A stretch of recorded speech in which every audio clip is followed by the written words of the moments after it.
Hey, what's up? Hello, I hope you all are doing well. Today we have an exciting video, obviously because we're both in the same place, but also because this is another episode in our Shelf Sisters series where we select books from each other's shelves and then prod the other one into reading them during the course of a year, or sometimes more, depending on how many books we have in a given year. And in this particular case, we chose the same book for each other, and that is On Beauty by Zadie Smith. This is a book that has been on both of our shelves for quite some time. In fact, I think I found mine on the side of the road in a box that said free and probably hauled it back in 2014. So that's how long mine has been there. You've had yours for almost as long. Probably. I don't even remember exactly when I picked it up, but I imagine I got it at a library book sale. So it's probably like 2016 or something, just based on the fact that I wouldn't typically pick up a book like this anymore at all. It needed to be read. We both needed to read it. It was time to get going.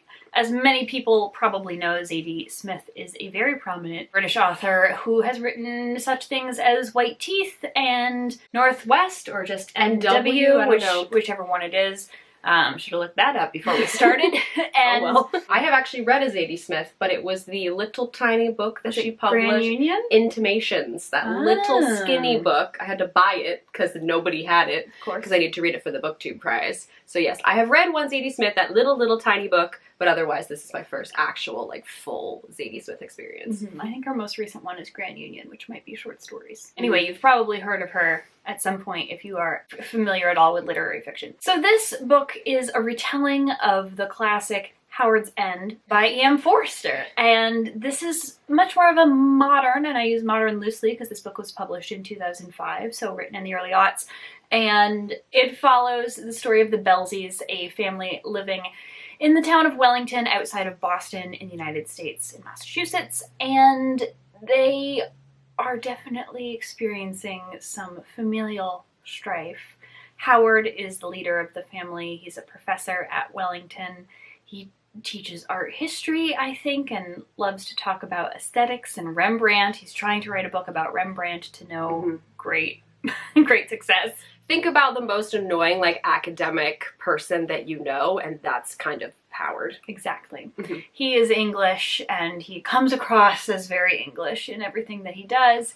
Kiki, his wife, is a Black American woman from Florida, and she works at the hospital. Yeah, I think she's a nurse at the hospital. And they've been together for just about 30 years. They have 3 children. Jerome, who is on an internship placement somewhere in London doing something, and he is having quite literally a religious experience in doing so. Their daughter Zora is in the middle. She's most like her father. She goes to Wellington as well, and she's very gung-ho about academics and doing well and making connections and just being she likes writing and, like, she wants to be the best writer out there, basically. She does have a little bit of her mother in there because she doesn't take what she doesn't deserve from anyone. And then there's Levi, who is 16 years old. He's still in school when he decides he feels like being in school, and he has adopted a interesting sort of Brooklyn, Queens accent that is often characterized with young Black Americans.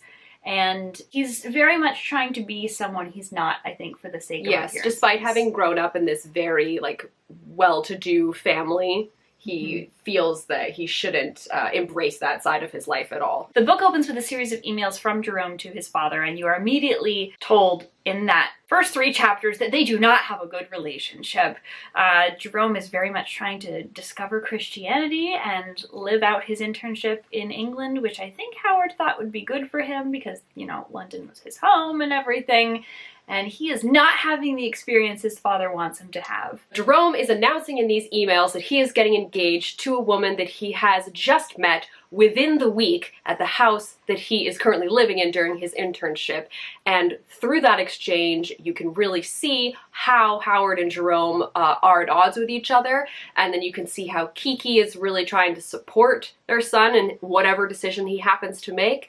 And that starts a chain of events involving the Kipps family. And so you have the Belseys and the Kipps, and a lot of this is about how those two families interact over the course of approximately a year. Yeah, I would say so.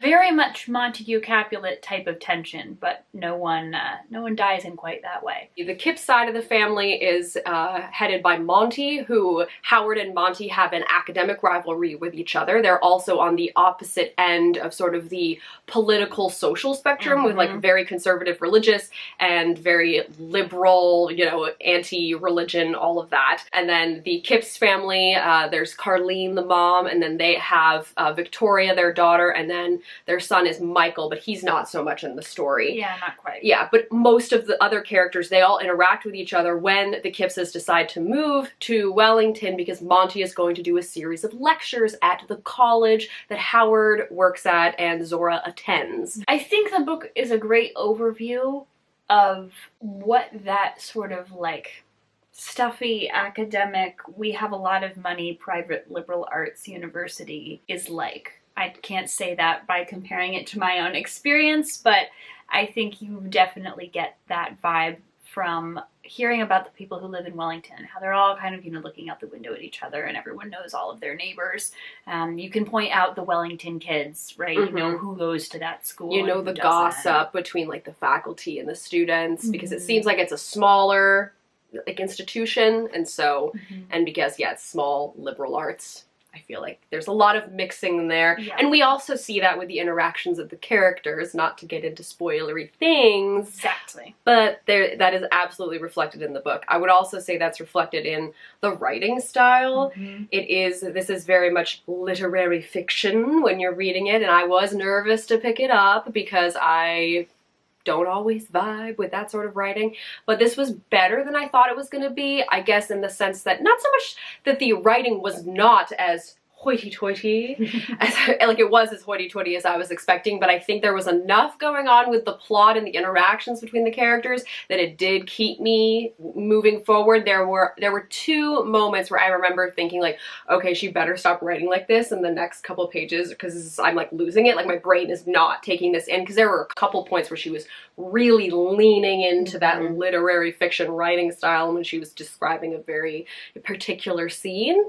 But overall, it was a little bit better than I thought when it came to the writing. Yeah. And she uses the writing, too, to demonstrate a lot of pieces about what we're getting, because it's very clear you're only getting one side of the story, even though you hear from a number of characters' perspectives. Yeah. It's not one of those books where each character gets their own chapter. Sometimes you get multiple perspectives in the same chapter. They kind of all meld together, and she jumps around and spends time in basically every character's head, not every single character, but all of the main characters, you do spend time with them. Yeah, and that was my biggest issue with it, is that we never really get to hear from Jerome unless he is interacting with one of his siblings or his family. The book is very much structured that unless the family is somewhere else, like when they do go to London at some point, that's it. If you're outside of the Wellington bubble, which I think she did on purpose to demonstrate the insularity of, I'm coining that word, of Wellington, but you only ever hear from the people who are at Wellington. So Jerome, who is away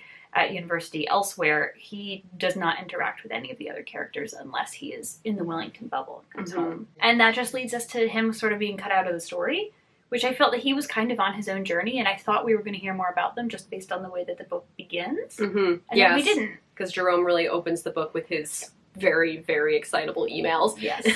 And no replies. No replies from Howard at all. Sending them into the night. Yeah. I think for me, my favorite character was Kiki. She's, the matriarch of the family. I felt like the time that we spent in her head with all of the drama that was happening around her, I felt like all of her reactions, I very much understood where she was coming from, and I agreed with how she was reacting to things. Because you do spend so much time in different characters' heads, you can really understand their train of thought and why they're reacting the way that they are. Doesn't always necessarily mean you agree with how they're reacting, but Zadie Smith does do a very good job of writing the details of character interactions and what's happening with their facial expressions and their bodies in that moment to really make you feel like you are observing the scene yourself, like you are also standing in the room. And when all of those different scenes are happening, I think in the end Kiki was my favorite, because yes, I felt that she was reacting the most reasonably to all of this craziness and wacky things that were happening around her. Yeah, wacky being, maybe not necessarily the word you would associate with a book like this, but there was some weird stuff happening sometimes. There was a lot more sex than I thought there was going to be. And a lot of it was very prominently described. Yeah, if you're somebody that does not like reading sex scenes, like you're a fade to black kind of person, it does not fade to black in this. To be fair, there's only a few sex scenes that are detailed, but it was a lot more than I thought there was going to be. Yeah. And I don't know necessarily that it adds to the story. I think it was like, ah, yes, here's my great value in writing detail and my ability to do this well applied in this situation where it fit the tone, but I don't know that doing so added anything to the story. Like, I don't know what we got from the character to whom most of this happens having all of those observations. I don't know what we got from that we would not have gotten without it. Yeah, I agree. Another thing that I didn't feel was necessary was at the beginning, Kiki is described as being a fat black woman, and it makes sense in the context of, her character and describing her and where she comes from and her history and everything. But then it seemed like there were multiple other points in the story where a character was described as being fat and it was possibly used in a sort of more negative way, or it just wasn't necessary. Like there was one scene where there's a glee club performing and they mention how the lead singer is a fat boy or man, I guess, but they don't describe what any of the other men look like. And it was just weird that she took the time to like mention every time somebody was fat, if the character was fat, but didn't mention maybe the other characters around them and what they were like. And so at first I was like, okay, yeah, cool. She's using this to describe a character. And then it seemed like it kind of took on a more negative tone as the book went on. And I'm not sure if that's a factor of it being this book is 2005 or if it's because it's written by a British woman or what. Yeah. But it was just something that I noticed that irked me as the story went on, because I thought it was being shown in like a positive, yeah, this is how it is, and then it seemed to just get more negative. And maybe that's a cultural piece that we're not getting. I don't know. But the book was certainly not written during a time where the reclamation of that word, like right now, is happening. Oh, you see it a lot with Zora and all the different outfits she tries on and the way she tries to cover her body. Like you can tell that the way her mother looks and the way that she feels she is also heading in modeling that part of her mother is an insecurity for her, and she is not a person that does well with having insecurities. Yes. She is absolutely resolute in the fact that there has been problem upon problem within the family, and she needs to solve it, and she needs to take it upon herself to do it, and I do not have time to be insecure. And I went to school with many people like that, but it's interesting to see the way that it's reflected in her, because Kiki does not feel that the way that she looks is a problem. Like she doesn't owe it to anyone to look the same way. Yeah. And in truth, she doesn't. But Zora doesn't feel that way at all. No, Zora's more concerned with it, and it's also used as a way to juxtapose her against Victoria from the Kipps family, who is that more ideal model, thin, good sized butt, bigger boobs, that sort of what every guy turns their head at. And her long hair. Yeah, so I think it's used to kind of, once again, because they're showing how these families interact with each other and cross paths and get along in some ways and don't get along in others. And it's interesting because they both have the oldest son and then the middle daughter, and then the Belzies have Levi, but the Kipps don't. Yeah. And I wonder if that was purposeful, because they almost match. And then you get Levi, who sort of doesn't want anything to do with this and really goes off in an interesting political direction in the book. So he almost sort of absents himself from the family. So they really are almost exactly paired. I do think, in terms of more positive things about the book, I did think she did a good job, besides the way she was describing characters, in these particular scenes. She did a good job of dropping all of these little things throughout the story and having them all connect at the very end in what I would consider the climax of the story. You might read a book like this and be, 350 pages in, and you're like, okay, so where is this going exactly? Like, what is this climax that we're building to? There is actually a climax in this book, and it's pretty entertaining. Like, there are some moments that are tense moments, but there also is kind of just moments of hilarity too.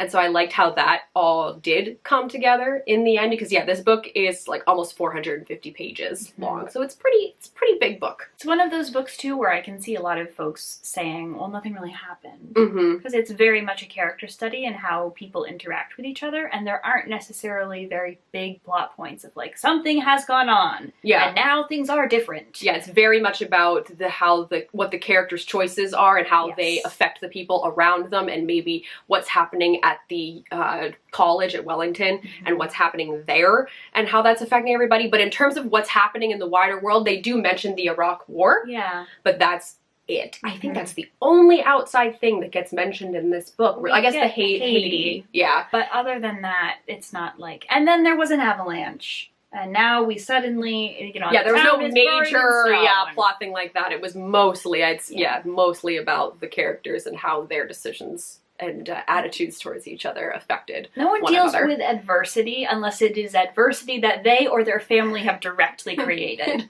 But it reminds me of that critique of Pride and Prejudice where somebody just wrote, this book is just a bunch of people going to each other's houses. Mm-hmm. I can see this book being described the feeling same way. like that this in some This way. book is just a bunch of people going to each other's houses and to school. Mm-hmm.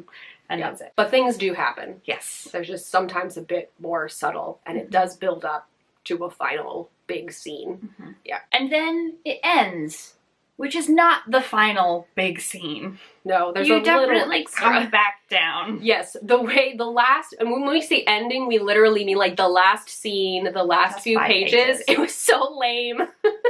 I really wish it had wrapped up a little differently. The way it ended was just like, it just kind of fizzled out. And I can understand what she's trying to do, right? She's giving this particular character a revelation moment of like, oh, maybe this is I look back on my life and realize, what have I actually done? What have I accomplished? But it doesn't read like that unless you sort of look for it. Do you know what I mean? Mm-hmm. Like, I can make that connection now thinking about like, what does that mean? But that is not inherently clear Mm-hmm. when you read the last 5 pages. It's just kind of like, okay, here's a person doing this thing, and they're not even on time for it. They're sweaty and they're running, and Yeah. it's just like the whole entire thing just makes me feel uncomfortable. And then, it's just like, oh, okay, we're fizzling out here. I don't know how I would have wanted her to end it instead, though. That's the only thing. I think the scene before that, if they just left it when they were all like rushing off together, Oh. and then just left it and them with like, Yes, because the okay. second to last scene before that is the family's all together except for Kiki's off, but like the kids and Howard are together and they're all interacting and you can see them, clicking and bouncing off of each other, and then they all are like running to go in different directions, and I really feel like that would have been better than Just this. release them into the wild. Rather than this final scene with Howard, and like it just sort of fizzles out. So not the strongest ending, but I still think there was something to be experienced and enjoyed with this book. Yeah. I gave it 3 stars, but it's not like a solid 3. It's like a okay, it's not a 2. It's not 2. It's like a 2.75. We want to get if we're gonna get like story graph rating particular here, Yeah. it's a 2.75. Gotta bring it to 3 because the writing is not poor. No, like the writing is still quite good, if a bit over the top at times. So you round it up to a 3. I mean, you have to like it too, right? Like, you have to go into it and be like, this is literary fiction. Yep, I knew what to expect going in, and I set myself up for success because my expectations were quite low. Mhm. And I do think that I enjoyed it in a lot of ways more than I thought I would, but there were some moments where I was really not into what was being said, like the extra sex scenes and the use of the word fat, and sometimes things got a little carried away in terms of the literary fiction writing. You know what I'm thinking now? Is What? that if Howard's End ends in the way that is analogous to this, Don't know. maybe we're gonna have to read that book too. Oh no. Maybe I'll read that book Okay. and tell you how it goes. Okay, that sounds like a good plan. So overall, I think it was worth our time. I'm glad we got it off the shelves. Yeah, very glad that we actually read these after, looking at it on my bookshelf for many years. And now we can go forth and pick up additional Zadie Smith work and have something to compare it to. We've benchmarked ourselves in the world of Zadie Smith. So if you have thoughts about this book, or you think that we've totally missed something, from Yes, please tell us how we're dumb. from an advanced comparative literature type of angle, because that's what Howard would do. Mm-hmm. Let us know in the comments. Thank you so much for watching. As always, I hope you're having lovely weeks and lovely lives. Anything that you want to know about us is probably in the description. And with that, we bring this video to a close.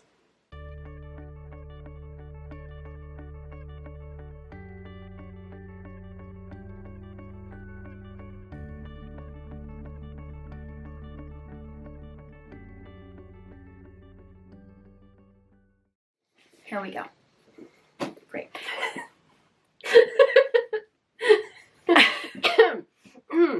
Professional. We have 10 years of experience. Yes.